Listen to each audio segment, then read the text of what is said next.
స్వామివారు ఆ శాలిహోత్ర మహర్షిని అడుగుతాడు, నాకేం అవసరం లేదు కానీ నేను లోక కళ్యాణం కోసం ఈ తపస్సు చేసిన. అంటే లోక కళ్యాణం అంటే ఏం కావాలి అని అడిగితే ఈ యొక్క పుష్కరిణి పేరేంది? అప్పుడు మనం చెప్పుకున్నాం ఉత్తాప నాశిని. గుర్తుంచుకోవాలి. అంటే మన యొక్క రోగాలు పాపాలని నశించే నాశిని అని. అంటే ఆ పుష్కరిణి యొక్క గొప్పతనము అక్కడ ఇచ్చిన వరం అన్నట్టు. అది అంతకుముందు లేకుండే ఈ ఋషి ద్వారా మనం పొందిన వరం అన్నట్టు. అయితే ఇక్కడికి ఎవరైతే వస్తారో అమావాస్యకి 3 అమావాస్యలు, ఆ పుష్కరిణికి 3 అమావాస్యలు ఎవరైతే వెళ్ళి అక్కడ నిద్ర చేసి అందులో స్నానం చేసి ఆ దీపం పెట్టి ఉప్పు మిరియాలు ప్రసాదం పెట్టి ఎవరైతే 3 అమావాస్యలు నిద్ర చేసి ధ్యానం చేస్తారో, ధ్యానం అన్నాడు మళ్ళీ కంపల్సరీ తపస్సు చేస్తారో వాళ్ళకి ఏళ్ళ నుంచి తరతరాల నుంచి ఇట్లా మనకి కొన్ని రోగాలు ఉంటాయి. అయితే ఏవైతే మనకి దీర్ఘకాలిక రోగాలు ఉంటాయో వాటిని నిజంగా హృదయపూర్వకంగా మనం నిష్ఠతో ధ్యానం చేసి కోరుకుంటే ఆ యొక్క రోగం అనేది పోతుందని మనకు వరమియమని అడిగిండు. అందుకని ఆ వరం ఇచ్చిన వాళ్ళు ఎవరు అంటే విష్ణుమూర్తి అవతారమే కానీ ఇంకో అవతారంలో వచ్చిండు, వైద్య వీర రాఘవ స్వామి. స్వామి పేరేంది?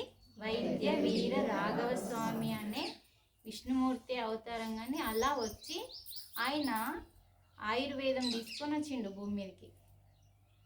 ఆయుర్వేదాన్ని తీసుకొని వచ్చి ఆ శాలిహోత్ర మహర్షికి ఈ వరాన్ని ఇచ్చిండు. అది మన కోసం అడిగిండు. అంటే ఆ యొక్క క్షేత్రం ఎక్కడుంది? తమిళనాడులో, తిరుపతికి దగ్గరలో. తిరుపతి నుంచి మళ్ళీ చాలా ఉంటుంది. అక్కడ తిరువల్లూరు, ఊరి పేరేంది? తిరువల్లూరు. అందుకని మనం వెతుక్కుంటూ వెళ్ళి పోయినాము. మంచిగా దర్శనం అయింది. మేము అందరం కూడా మనం చాలామంది దర్శనం చేసుకునే వాళ్ళం ఉన్నాము. ఇది అలాంటి గొప్ప రోజు అన్నట్టు. కాబట్టి ఆదివారం వచ్చింది ఇంకోటి. ఇది ఎప్పుడు ఆదివారం రాదు. ఇది మళ్ళీ కొంచెం మనకి ఎప్పుడు ఫిబ్రవరిలో వస్తుంది. అందుకని ఈరోజు ఈ అమావాస్య రోజు ఇంతకుముందు 3 సంవత్సరాల క్రితం మేము పిరమిడ్లో ధ్యానం చేసినాం. పిరమిడ్లో ఆ రోజు నైట్ అంతా కూర్చున్నాం. అయితే ఇంద్రమ్మకి హీలింగ్ జరిగింది బాడీలో. అంటే మనం చేసేదాన్ని బట్టి అంటున్నా నేను. అందుకే ఈరోజు మనం ఖచ్చితంగా ఎంతమంది అనుభవాలు ఉన్నాయి దీని గురించి. ఈరోజు మనం రోగం పోగొట్టుకున్నాం, ఈ రోగం పోయింది అన్నది అంటే అంతటి వరాన్ని ఆ శాలిహోత్ర మహర్షి మనకి ప్రసాదించింది. కాబట్టి ఈరోజు నైట్ కూడా 1:30 వరకు ఈ అమావాస్య ఉంటుందండి. ఇంటికి వెళ్ళిన తర్వాత కూడా మళ్ళీ మనం నైట్లో పడుకున్నానికంటే ఒక 12 గంటల వరకు అన్నా, కనీసం నైట్ 12 గంటల వరకు అన్నా ఎటువంటి దీర్ఘకాలిక రోగాలున్నా మనం నిష్ఠతో చేయాలి. ధ్యానం లోతులోకి వెళ్ళాలి. ధ్యానం కుదరాలి ఫస్ట్. ధ్యానం కుదరకపోతే హీల్ అనేది జరగదు. అందుకని ధ్యానంలో కూర్చొని శ్వాస మీద ధ్యాస, ఇందాక మనం అందరం చేసినాం కదా, అట్లనే చేసి నైట్ కూడా చేస్తే ఇది మనకి మంచి ఫలితం ఉంటుంది. అందుకనే ధ్యానము అనేది ఏం చేస్తుందంటే మనిషి అసలు గీతలో మనకేం చెప్పిందంటే జ్ఞానం వస్తేనే రోగాలు పోతాయి, పాపాలు పోతాయి అని చెప్పింది. జ్ఞానం ద్వారానే అని చెప్పింది పాపం పోవాలి, పాపం వల్లనే రోగం వస్తుంది. కానీ ఇది ఒక వరం మనకు వచ్చింది కాబట్టి దీన్ని మనం సద్వినియోగం చేసుకోవాలి. సాధన ద్వారా, మౌనం ద్వారా. ఈరోజు మనం పూర్తిగా మౌనం ఉండడానికి ప్రయత్నం చేయాలి. కానీ ఇటు మనం బయటకు వచ్చినప్పుడు కొంచెం వీలు కాదు కాబట్టి మళ్ళీ ఇంటికి వెళ్ళిన తర్వాత కనీసం ఒక 4-5 గంటలు మనం మౌనం పట్టుకొని ఇది సాధన కంటిన్యూ చేసి మనకి ఏదైతే ఉందో ఆ ప్లేస్ని, ఇంకా మనకి ఏంటంటే అక్కడ ఒక బొమ్మ కూడా ఇస్తారు, మనకు ఒక బొమ్మ ఇస్తారు, మనది ఒక మనిషి బొమ్మని ఇస్తారు. ఏ ప్రాంతంలో నీకు హెల్త్ ప్రాబ్లం ఉందో అక్కడ ఇట్లా మనం గీసి దానికి చెప్పి అది హుండీలో వేస్తారు అక్కడ. ఇది అంతగా వైద్య వీర రాఘవ స్వామి ఇలా అడ్డంగా పడుకొని తన చేతిని శాలిహోత్ర మహర్షి నెత్తి మీద పెట్టి తల కింద ఆయుర్వేదం పెట్టుకొని పడుకొని ఉంటాడు ఆయన. ఆ అవతారంలో వచ్చింది అన్నట్టు భూమి మీదకి. అందుకని ఈ రోజంతా మనము వైద్య వీర రాఘవ స్వామికి ఆరాధన చేసుకుంటూ సాలిహోత్ర మహర్షికి కృతజ్ఞతలు తెలియజేస్తూ సాధన చేసుకోవాలి. ఈరోజు ఎంత దానం చేస్తే అంత మంచిది. ఇంకోటి ఏంటంటే ఈరోజు సూర్య భగవానునికి మనం ఇష్టం, అంటే ఆదివారం అని ఇష్టమని కాదు కానీ ఆయన దినం కాబట్టి.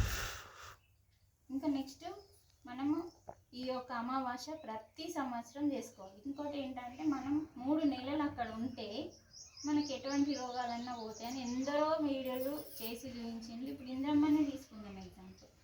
మేడం మీరు చెప్పండి, మీకు ఎట్లా హీల్ అయిందంటే?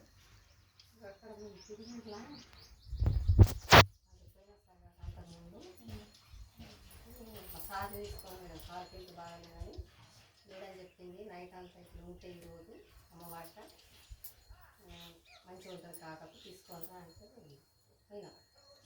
అయితే దేలా అందరు వచ్చారు వీళ్ళు తలమడి నుండి, వాళ్ళు వెళ్ళిపోయారు సాయంత్రం. సునీత, నేను, మా సార్, మేడం ఉన్నాం అక్కనే. ఇంకా రాత్రి అంతా అక్కనే ఉన్నాం. మాకు ఇట్లా ఒక సైడు నొప్పి ఉంటుంది, మా ఇళ్ళకి వెళ్ళి కాలు కింది రాదు. అయితే అక్కడ మెడిటేషన్లో ఎన్ని సంవత్సరాల నుంచి ఉంటుండే మీకు? అది బాగా సంవత్సరాల నుంచి మేడం, కంటిన్యూ కాదు కానీ అప్పుడప్పుడు వేస్తే కూలేస్తుంది. ఆ మధ్య అప్పుడు మనం మెడిటేషన్కి వచ్చేమంది ఒక 1 month నుంచి ఎక్కువ వచ్చింది అన్నట్టు. అప్పుడప్పుడు వచ్చి తగ్గుతుండే కానీ అప్పుడు తగ్గదు. అయితే అందులో బాగా నొట్టుండే. మెడిటేషన్లో కూర్చున్నాము, మేడం ఇంటికి వెళ్ళింది మాకేమన్నా టిఫిన్ తీసుకొస్తాను. కూర్చున్నాము, నేను గంట 2 గంటలు బాగుంది. అయితే ఇంకా విపరీతంగా అసలు చూస్తూ ఇంకా ఎక్కువైంది అన్నట్టు, బాగా ఎక్కువైతే నొప్పి భరించలేదు అంతా. మేడం చెప్తుండే అప్పుడప్పుడు క్లాసులలో, ఏదన్నా మనకు నొప్పి పోయే ముందు ఎక్కువ అవుతుంది, అంత నొస్తున్నదని మనం లేవకూడదు, దాన్ని భరించి కూర్చుంటే అది మనం ఎప్పటికి ఉండకుండా పోతుంది అని చెప్తుంది. ఎంత నొయ్యని కూర్చుంటాను కంటిన్యూ చేస్తాను. అయితే మళ్ళీ నాకు అక్కడనే పడుతున్నాయి కదా పోయింది కానీ అక్కడనే పడుతున్నా. ఇక కింద వాడుతున్నాను భయపడుతున్నాను అనుకున్నా, ఇంత నొప్పి కింద వాళ్ళకి నాకు వదిలేక వేస్తాను అని అనుకొని లేచేసరికి అసలు నాకు నొప్పి లేదు. అయితే అప్పటి నుండి మాత్రం ఈ నొప్పి లేదు నాకు. చేసింది అలా కోసం అని పోతే ధ్యానం ఎవరు కరెక్ట్ చేస్తే వాళ్ళకి హీల్ జరిగింది. ఇక్కడ అది ప్లస్ పాయింట్. అట్లా చూసుకోండి, అంటే మనము ఏదిన్ని ఓట్టుకోవాలన్నా అది మన చేతిలోనే ఉంది కాబట్టి మనము తక్కువ అంచనా వేసుకోకుండా ప్రతిదీ మనము పోగొట్టుకోవచ్చు అన్నట్టు. ప్రతిదానికి చిన్నదానికి పెద్దదానికి అయిందానికి కాందానికి హాస్పిటల్కి పరిగెత్తకుండా ఇటువంటి ఒక రోజు అనేది ఉంది అని ఇప్పటికీ అందరికీ తెలియదండి. ఈరోజు అంటే రోగాలు పోగొట్టుకునే ఒక రోజు అనేది ఉంది, ఇలాంటి వరం ఉంది అని చాలామందికి తెలియదు ఈరోజు. అందుకని ఇలాంటి అన్నీ కూడా మనకి తెలిసిన వాళ్ళందరికీ చెప్పి మెడిటేషన్లో కూర్చోబెట్టాలి ఈరోజు. అప్పుడు ఏం జరుగుతుంది, నీ ద్వారా ఎవరైతే మెడిటేషన్ చేస్తారో నీకు కాస్తంత పాపం అనేది పోతుంది. అందుకని ఇదన్నీ పంచుకుంటూ ఉండాలి. ఇలాంటి ఫెస్టివల్స్ మన పండగల రోజు ఇలాంటి ప్రత్యేక దినాలు వచ్చినప్పుడు మనం బయటకు రావాలి. ఎప్పుడు ఇంట్లో ఉంటే ఏం తెలియదు, ఏం పోవు. అందుకని ఇప్పుడు మనం కూడా ఒక 10 నిమిషాలు మళ్ళీ ఆకలైనా సరే ఈరోజు ఏం పర్వాలేదు, ఏంటంటే ఇంకొక 10 నిమిషాలు గైడెడ్ మెడిటేషన్. అంటే మళ్ళీ మీరు ఏ ప్లేస్లో నొప్పి ఉందో చెప్పలేము, ఎవరికి ఏ టైంలో హీల్ అవుతుందో తెలియదు. అందరూ కూడా చాలామంది కొంచెం అనారోగ్యాలతో ఉంటాము, కొందరు పర్ఫెక్ట్ ఉంటారు. ఒక 10-15 నిమిషాలు చేద్దామా ఇప్పుడు? ఓకేనా? మీరు అందరూ ఓకే అంటేనే. అంటే గైడెడ్ మెడిటేషన్ నేను చెప్తూ ఉంటే మీరు ఆ ప్లేస్కి వెళ్ళి ఆ యొక్క దాన్ని ఫస్ట్ మనం ఏ నొప్పి ఉన్నా కూడా అమ్మ సంపూర్ణంగా ఇష్టపడాలి. అర్థమవుతుందా? దాన్ని అసహించుకోవద్దు. ఏ రోగం ఉన్నా ఏ నొప్పి ఉన్నా ఫస్ట్ మనం ఆ ప్లేస్కి వెళ్ళి దాన్ని కాస్త ఇష్టపడి, దానికి మన వల్లనే వచ్చింది, మన కర్మ వల్ల వచ్చిందో, మన శ్వాస కరెక్ట్ తీసుకపోవడం. ఎన్ని రకాలుగా మనకు రోగాలు వస్తాయి ఎంతమందికి తెలుసు? క్లాసులలో చెప్తూనే ఉన్నాను నేను, ఎన్ని రకాలుగా మనకు రోగాలు వస్తాయి, పాపం వల్ల వస్తాయని అందరికీ తెలిసే. శ్వాసని కరెక్ట్ తీసుకోవట్లేదు కాబట్టి, అంటే లోతైన శ్వాస నిండుగా తీసుకోవట్లేదు, పూర్తిగా వదలట్లేదు కాబట్టి దానివల్ల మనకి హెల్త్ ప్రాబ్లమ్స్ వస్తాయి. మళ్ళీ ప్రతిదానికి మనం టెన్షన్ తీసుకున్నప్పుడు ఏమవుతుందంటే మన ప్రాణమయ శరీరంలో బ్లాక్స్ ఏర్పడతాయి. అంటే నాడులలో ఉన్న శక్తి అనేది తొందరగా బయటకు వెళ్ళిపోతుంది. ఎప్పుడు ప్రతి చిన్న విషయానికి టెన్షన్ అంటప్పుడు సాధన కూడా కుదరదు. దానివల్ల రోగాలు వస్తాయి. అంటే ప్రాణశక్తి తగ్గుతుంది ఆ టైంలో. ఎప్పుడైతే టెన్షన్ పడతామో ఏమవుతుంది, ప్రాణశక్తి నీ నుంచి బయటకు వెళ్ళిపోతుంది. ఇది మూడవది. నాలుగవది ఆహారం వల్ల. అంటే మనకి 4 రకాలుగా రోగాలు తయారవుతున్నాయి మన బాడీలో. అందుకే ఇప్పుడు మనం ఆహారం ఏది తీసుకుంటున్నాం తెలిసింది కాబట్టి సాత్వికమైన శాకాహారమే తీసుకుంటున్నాం. దానివల్ల ఏం నష్టం లేదు మనకి. ఓకే. రెండవది ఏంటిది, శ్వాస మీద ధ్యాస. దానివల్ల కూడా నష్టం లేదు. అంటే దీర్ఘంగా తీసుకుంటున్నాం, వదిలిపెట్టేస్తున్నాం. అది మీకు తెలుసు ఎంతవరకు తీసుకుంటుందో తీసుకోవట్లేదో, చేస్తున్నట్టు కనబడతారు అందరూ, లోపల కావాలి అంతే కదా. దానివల్ల తగ్గించుకోవచ్చు. తర్వాత మూడోది ఏంటిది, టెన్షన్ అయితే అందరికీ బంద్ కావాలి. చిన్నదానికి పెద్దదానికి తలనొప్పి లేచినా వాళ్ళకి మార్కులు తక్కువ వచ్చినా టెన్షన్. అంటే చిన్నదానికి కూడా మనం ఇది మాత్రం మెయిన్ పాయింట్, ఇది పోవాలి. ఏమన్నా కానీ ఏమన్నది ఇప్పుడు నేను చచ్చిపోతే సరే ఏమవుతుంది అన్న టెన్షన్లకి వెళ్ళి మనం ఎప్పుడైతే తగ్గుతామో మన ప్రాణశక్తి మన దగ్గర ఉంటుందండి.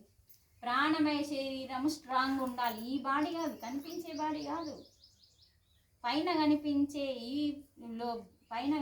ఈ బాడీ మనకి ఏ ఆరోగ్యాన్ని ఇవ్వదండి. ఇది ఆరోగ్యంగా ఉండాలంటే దీనికి అటాచ్ ఉన్నాయి. ఇప్పుడు చెట్టు ఆరోగ్యంగా ఉండాలంటే చెట్టు వేర్లు ఆరోగ్యంగా ఉండాలి, అయితేనే చెట్టు బాగా ఉంటుంది. అది అందరికీ తెలుసు. అలాగే మన శరీరంలో 2,72,000 నాడులు ఏవైతే ప్రాణమయ శరీరంలో ఉన్నాయో దాని లోపల ఎనర్జీ తగ్గదు. ఎనర్జీ అంటే ప్రాణమయ శరీరం. విశ్వశక్తి ధ్యానం నుంచి తీసుకుంటున్నాం. ఇదంతా నిండుకొని ఉన్నది ప్రాణశక్తి. మనం పుట్టినప్పుడే ప్రాణశక్తితో పుట్టినాం. ఆ ప్రాణశక్తి రోజంత నింపుకోవట్లేదు, తగ్గించుకుంటున్నాం కాబట్టే మనకి రోగాలు మొదలవుతున్నాయి. నీకు ఎక్కడన్నా ఒకరికి కడుపు నొప్పి వచ్చిందనుకోండి, అప్పుడు మీరేం తెలుసుకోవాలా, ఆ కడుపు దగ్గర ఉన్న ప్రాణమయ శరీరంలో ఉన్న నాడులలో ప్రాణశక్తి లేదు అని తెలుసుకోండి. మీరేం చేయాలి, ఇప్పుడు టాబ్లెట్ ఏమన్నా ప్రాణమయ శరీరంలోకి అయితే టాబ్లెట్ పోదు కదా, మరి ఏం చేయాలా, ప్రాణమయ శరీరం లోపలికి శ్వాసం తీసుకెళ్తావా, ప్రాణశక్తిని విశ్వశక్తిని రెండింటిని నింపాలి. అర్థమైందా? బయట నుంచి వచ్చింది ఇప్పుడు మనం ప్రాణశక్తి విశ్వశక్తి, ఇదంతా నిండి ఉన్నది ప్రాణశక్తి. అందుకనే మనకి కేవలం ధ్యానంలో కూర్చున్నప్పుడు ఎంటీ మైండ్ అయినప్పుడే పరమాత్మని శక్తి మన లోపలికి వస్తుంది. మన శ్వాసలో ఉన్నదంతా ప్రాణశక్తి, అది నింపాలి. అది నింపితేనే ఆ కడుపు దగ్గర ఉన్న నాడులన్నీ ఎనర్జీని తీసుకున్నప్పుడు కడుపు నొప్పి శాశ్వతం మాయం. అర్థమవుతుందా? మనకు ఎప్పుడు ఎక్కువ రోగాలు ఉన్నా, ఇప్పుడు మనం కొంచెం మెడిటేషన్ ద్వారా ఓకే మంచిగా అయినాం, కానీ ఎక్కువ పని చేస్తున్నప్పుడు దమ్మొస్తుంది. రోగం అయితే కొంచెం తగ్గింది, ఎక్కువ పని చేస్తున్నప్పుడు దమ్మొస్తుంది, ఎక్కువ నడిచినప్పుడు దమ్మొస్తుంది. అంటే ఇంకా మీరు ఏం చేయాలన్నట్టు సాధన సరిపోతలేదు అన్నట్టు. సరిపోతుంది అని కొంచెమే. మీరు పండగల రోజు నాది ఎక్కువ పని ఉంటుంది, మనకి బట్టలు ఎక్కువ ఉన్నాయి, బోళ్ళు ఎక్కువ ఉన్నాయి, చుట్టాలు వచ్చింది. ఈ పనుల టైంలో మనం అలసిపోతున్నాము అంటే కారణం ఇంకా ప్రాణశక్తి మీకు సరిపోవట్లేదు. అప్పుడు సాధన పెంచాలి, టెన్షన్ తగ్గించాలి. సాధన పెంచుతున్నారు కానీ టెన్షన్ తగ్గిస్తుంది. అన్నింటికీ ముఖ్యమైనది టెన్షన్, భయం తీసేయాలి. ఏమవుతుంది? ఏం కాదు. ఇప్పుడు ఈ క్షణంలో నేను చచ్చిపోతున్నా అన్నప్పుడు కూడా ఏం పర్వాలేదు, చనిపోతే ఇంకో కొత్తది దొరుకుతుంది అన్న స్థితికి మనం ఎదగాలి కంపల్సరీ. అప్పుడే అన్నిటికంటే పెద్ద రోగం పేరేంటిదో చెప్పండి? క్యాన్సరా, గుండె నొప్పా, భవరోగం. ఇదేందేమో అది ఉందేమో, ఇదైపోతుందేమో అదైపోతుందేమో, ఇదే పెద్ద రోగం. లేని రోగాన్ని సృష్టించేది భవరోగం. మేము మంచిగా ఉన్నాం, ఆరోగ్యంగా ఉన్నాం, భయం స్టార్ట్ అయిందనుకో ఒక రోగం స్టార్ట్ అవుతుంది. అందుకని మనం దాన్ని వదిలిపెట్టాలి, అదే పెద్ద శత్రువు. అందుకని 4 రకాల రోగాలు ఉన్నాయి మనకి. పాపం ఒకటి, శ్వాస కరెక్ట్ తీసుకోకపోవడం, టెన్షన్ వల్ల, భయం వల్ల, ఆహారం. అర్థమైందా? ఆకలి లేనప్పుడు కూడా ఆహారం తీసుకుంటే కూడా రోగాలు వస్తాయి. ఆకలే లేదు, తింటాం. అందుకని విపరీతంగా ఆకలి పెరిగినప్పుడే ఆహారం తీసుకోవాలి. అందుకే మనిషి ఒక్క పూటనే తినగలిగితే సరిపోతుంది అని పెట్టిండు బక్రీద్. గీత కూడా పెట్టింది, మనిషి ఒక పూటకే సరిపోతుంది అంట తిండి. అంత ఆకలి ఒకటేసారి అవుతుందంట మనకి. అప్పుడే మనం ఆహారం తీసుకున్నప్పుడు మనకి సంపూర్ణ ఆరోగ్యంగా ఉండగలుగుతామని గీతలో శ్లోకం ఉంది మనకి. 4 సార్లు తింటే కాటిపోతాం, 3 సార్లు తింటే రోగం వస్తుంది, 2 సార్లు తింటే భోగి, ఒకసారి తింటే అట్లా. అందుకని మనకు విపరీతంగా ఎప్పుడు ఎక్కువ ఆకలి అవుతుంది అంటే ఒకటేసారి. అది ఎప్పుడు మధ్యాహ్నం టైంలో ఆకలి అవుతుంది. అప్పుడు జఠరాగ్ని మనది ఎలా ఉంటుందంటే స్పీడ్గా పనిచేస్తుంది. పొద్దున చల్ల ఉంటుంది, సాయంత్రం చల్ల ఉంటుంది. జఠరాగ్ని స్పీడ్గా అంటే మధ్యాహ్నం టైంలో సూర్యరశ్మి ఎట్లా ఉంటుందో అట్లా మన జఠరాగ్ని కూడా అప్పుడు మధ్యాహ్నము, అప్పుడు తొందరగా డైజెషన్ అవుతుంది. అప్పుడు మనము యోగులు, మునులు, ఋషులు ఆహారాన్ని ఒకటేసారి అలా తీసుకోవడం వల్లనే వాళ్ళు తొందరగా సాధనని పెంచుకోగలిగింది. సాధనకి ఆహారం అడ్డు. అందుకే ఉపవాసం చెప్పింది. ఉపవాసం అంటే సందడంతో టిఫిన్ చేసి ఒక్క పొద్దు, అది కాదండి. అంటే మనకి సాధనకి నిద్ర వస్తుంది అన్నం తింటే అని చెప్పి ఆహారాన్ని తగ్గించి లేకుండా చేసుకొని, నిద్ర లేకుండా చేసుకొని సాధనకి దగ్గరగా ఉన్నాం. అందుకని ప్రతిదాన్ని వివరించుకుంటూ పోతే ఇంకా చాలా టైం పడుతుంది. మనం ఒక 15 నిమిషాలు ఇప్పుడు ఎవరెవరికి ఏమనిపిస్తుంది, ఏ ప్లేస్లో మనకి హెల్త్ ప్రాబ్లమ్స్ లేదు, ఇది ఉందో దానిపై కనెక్ట్ అయ్యాము. ఇప్పుడు ఒక 10 నిమిషాలు మనం ఇక్కడ ఉన్నట్టు కాకుండా మనం అక్కడికి వెళ్ళిపోయినట్టు. ఆ కోనేరు దగ్గర నేను చూపించిన ఫోటో పెట్టిన, నేను అది ఊహించుకోండి. వైద్య వీర రాఘవ స్వామిని ఆహ్వానించుకొని, శాలిహోత్ర మహర్షిని ఆహ్వానించుకొని, పుష్టాపనాశిని అనే పుష్కరిని ఊహించుకోండి. అక్కడికి వెళ్ళినట్టు, ఆ సన్నిధిలో ధ్యానం చేస్తున్నట్టు, ఎక్కడైతే మనకి హెల్త్ ప్రాబ్లం ఉందో అక్కడ చెప్తుంది, ఇది నాకు సంపూర్ణ ఆరోగ్యం కావాలి. చక్కగా హాయిగా కూర్చోండి, కళ్ళు మూసుకోండి, కళ్ళద్దాలు తీసేయండి. ఒక్క 15 నిమిషాలే. మీరు కళ్ళు మూస్తారు సార్ చెప్పమన్నారు, చెప్పండి, నేను కూడా కళ్ళు మూసుకుంటా. ఓకే, అందరు కళ్ళు మూసుకోండి. ఒక్క 15 నిమిషాలు మాత్రమే హాయిగా కూర్చోండి. ఎక్కడుంది చూసుకోండి, ఫస్ట్ మీరు చెక్ చేసుకోండి. సంపూర్ణ ఆరోగ్యం, ముఖ్యంగా ఆ వైద్య వీర రాఘవ స్వామి యొక్క అనుగ్రహం.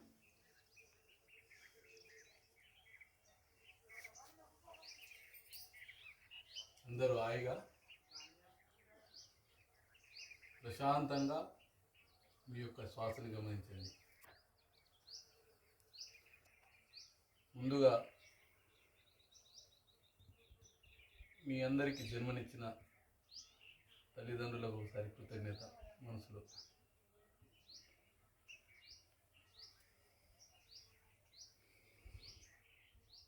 మరియు గురువులకు, మనం ఎవరినైతే గురువుగా భావిస్తామో వారికి ఒకసారి కృతజ్ఞత.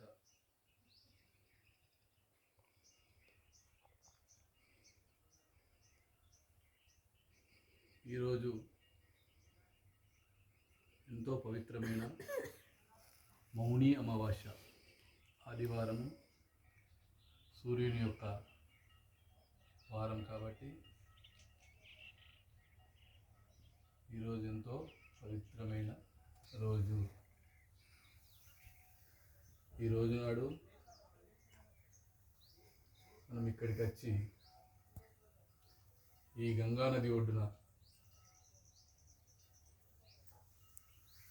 గంగా స్నానాన్ని ఆచరించి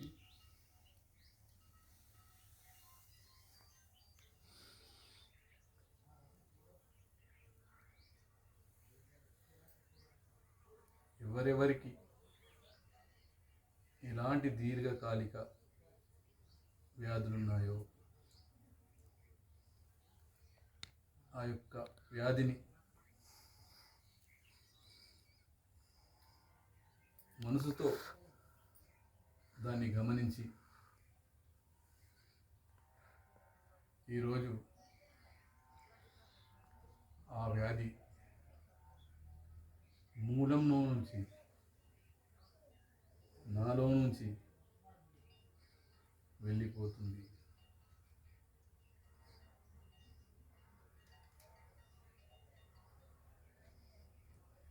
అందుకు ఈ వరాన్ని ప్రసాదించిన వైద్య వీర రాఘవ స్వామికి మనము మన యొక్క కృతజ్ఞతను తెలియజేద్దాం. ప్రశాంతంగా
శ్వాస మీద ధ్యాస.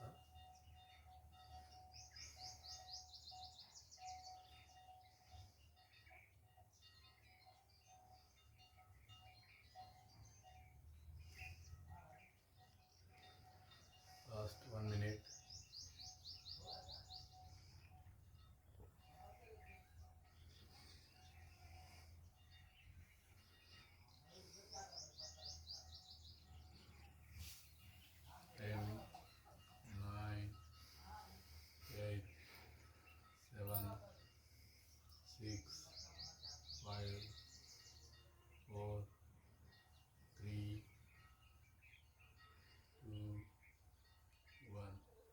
చేతులకి మీ కళ్ళపై బోధించుకొని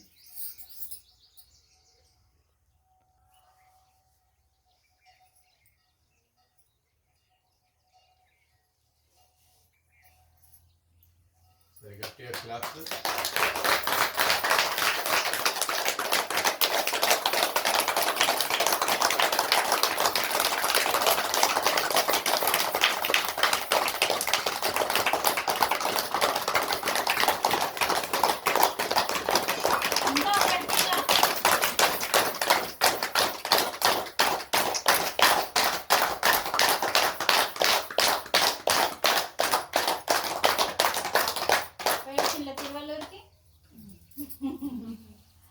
తప్పకుండా ఆ క్షేత్రాన్ని దర్శించండి. వీలైన వాళ్ళు తిరుపతి వెళ్ళినప్పుడు మాత్రం, వెళ్ళకపోయినా ప్రత్యేకంగా దానికోసం పోవాలండి. ఎందుకంటే అది ఇప్పుడు వచ్చిన పుష్కరిణి కాదు, కొన్ని వేల సంవత్సరాల నుంచి ఉంటున్న పుష్కరిణి కాబట్టి వీరభద్రుడు కూడా బ్రహ్మహత్య పాతకం చేసినప్పుడు కూడా ఆ పుష్కరిణిలోని స్నానం చేసినప్పుడు పాపాన్ని ఆయన లోక కళ్యాణం కోసం చేసిండు. పాపం మనం చేసిన పాపాల కంటే అది కాదు, అందుకని ఆయన లోక కళ్యాణం కోసం చేసిన పాపంలో ఆ పాపం అంటిందని చెప్పి వీరభద్రుడికి అందులో స్నానం చేస్తే పోయిందని చెప్పి చరిత్ర కూడా ఉందండి. అందుకని మనం చేసే పాపాలకి వాళ్ళు చేసే పాపాలకి తేడా ఉన్నది. అయినా సరే మనం సాధన చేసి మౌనంగా ఉండి మనం కూడా మన రోగాలను పోగొట్టుకోవాలంటే ధ్యానం కంటే మించింది ఏదీ లేదు. మనం చేసినట్టు కనబడతామండి. మీరు బాగా గమనించండి, మళ్ళొక్కసారి మన లోపలికి వెళ్తున్నామా లేదా చెక్ చేసుకోండి. మీరు కూర్చున్నగా కూర్చోలేదా బయటకు మాత్రం కనబడితే లాభం లేదు. లోపలికి వెళ్తే ఏమవుతుంది, తప్పకుండా హీల్ జరుగుతుంది. మన లోపల మార్పు రాలేదు అంటే మన లోపల జరగట్లేదు అని తెలుసుకోండి. అర్థమవుతుందా? మార్పు రావాలి. ఫస్ట్ ఆరోగ్యం వస్తుందండి. ఆరోగ్యం చాలా ఈజీ రావడం, అంటే రోగం పోగొట్టుకోవడం చాలా ఈజీ ధ్యానం ద్వారా. అది ముఖ్యం కాదు. ఎందుకంటే ప్రాణశక్తిని తీసుకున్నప్పుడు, ప్రాణశక్తి నిండినప్పుడు హీల్ జరుగుతుంది, నాడీ మండల శుద్ధి జరుగుతుంది.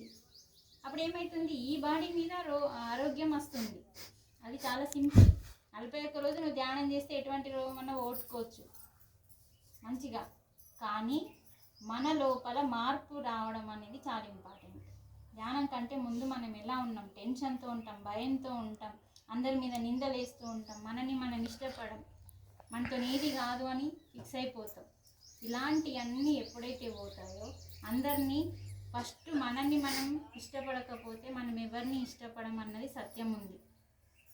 అందుకని ఆదిశంకరాచార్యులు చెప్పిందే కాకుండా అది పురాతనం నుంచి సనాతనం నుంచి వస్తుంది. ఏంటిది అది? స్వస్వరూపానుసంధానం భక్తిరీత్యా విధీయతే. స్వస్వరూపానం అంటే నీ స్వరూపాన్ని నువ్వు ప్రేమించడము, ఇష్టపడము, అదే పెద్ద భక్తి.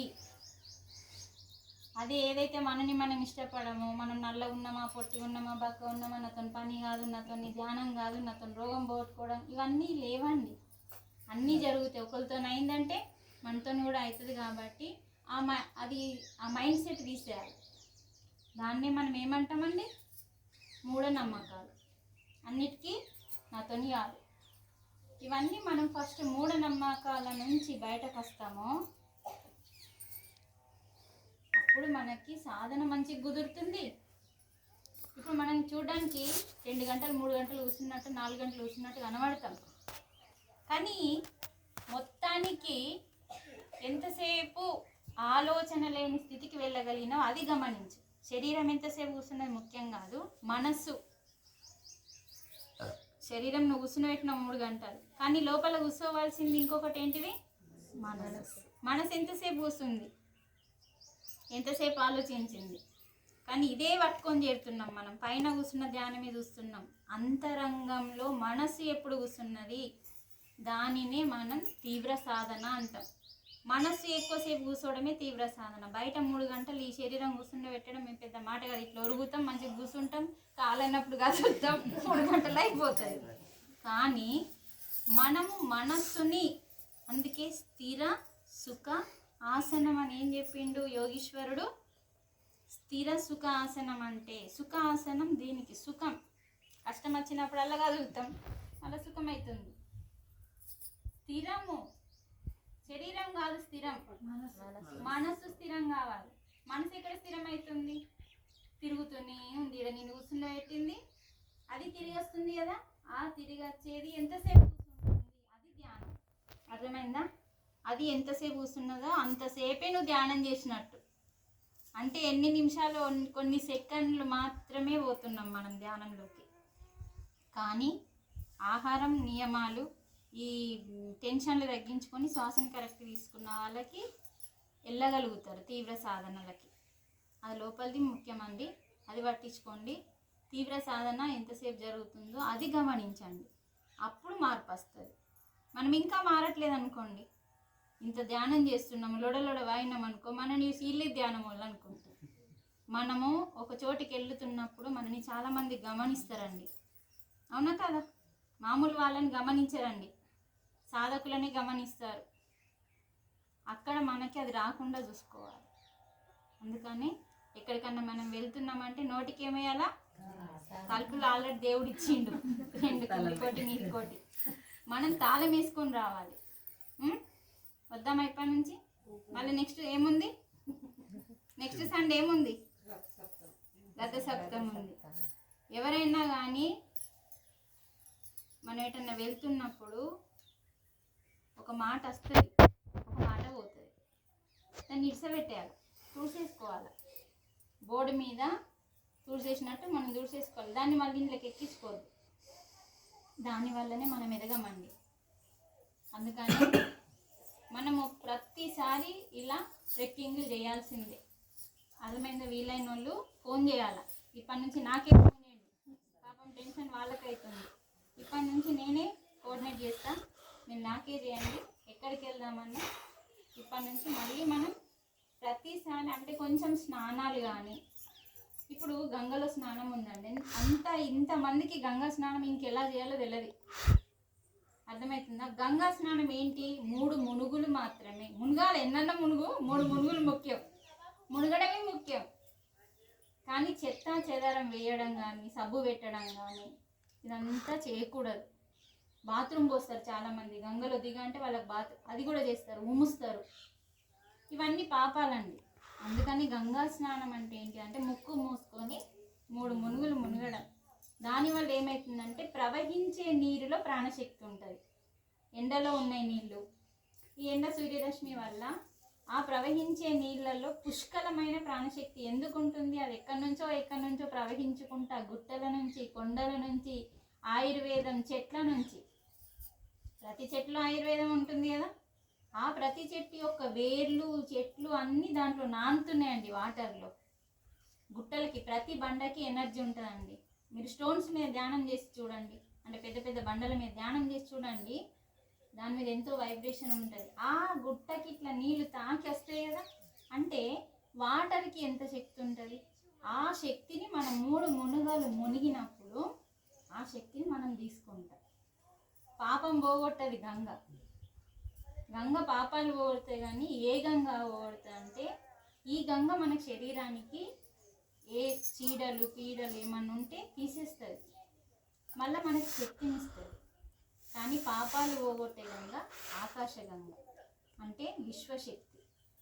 మనం కాస్మిక్ ఎనర్జీ ఉంది కదా ధ్యానంలో తీసుకుని, ఆ ఆకాశగంగ ద్వారా పాపాలు పోతాయి. ఈ గంగ ఏం చేస్తుందంటే ఎంతో ప్రాణశక్తిని ఇస్తుంది మనకి. అవి తాగేటట్టు మనం ఉంచుకోలేం. ఫస్ట్ భూమి మీదకి వచ్చినప్పుడు అది తాగే నీళ్ళ కోసం, పంట పొలాల కోసం. కాబట్టి మనం కలుషితం చేసేసినాం కాబట్టి ఇప్పుడు తాగలేని పరిస్థితి మనమే చేసుకున్నాం.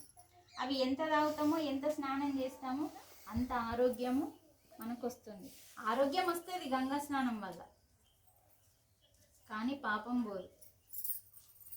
ఆకాశగంగ వల్ల పాపం పోతుంది, అంటే కాస్మిక్ ఎనర్జీ. అది ధ్యానంలో మాత్రమే వస్తుంది, నిద్రలో, ధ్యానంలో. అందుకని ఈ గంగకు వచ్చి స్నానం చేస్తే పాపం పోతా అంటే వెంటనే పాపం చేస్తాడు, ఇడికి వస్తాడు, స్నానం చేస్తాడు, మళ్ళీ పోయి మళ్ళీ పాపం చేస్తాడు, మళ్ళీ కడుక్కుంటాడు. అట్లా కాదు, అది కాదు ఆయన చెప్పింది. పాపం అంటే విశ్వశక్తి వల్ల, ఆకాశగంగ వల్ల పోతుంది. కాబట్టి ఇది ఒక సత్యం మనం తెలుసుకోవాలి. ఆ గంగలో స్నానం అనేది 3 మునుగులు మాత్రమే మునగాలి, కానీ సబ్బులు అవన్నీ కార్యక్రమాలు ఏం చేయొద్దు. కావాలంటే ఒడ్డుకొచ్చి చేసుకోవచ్చు. Okay, thank you.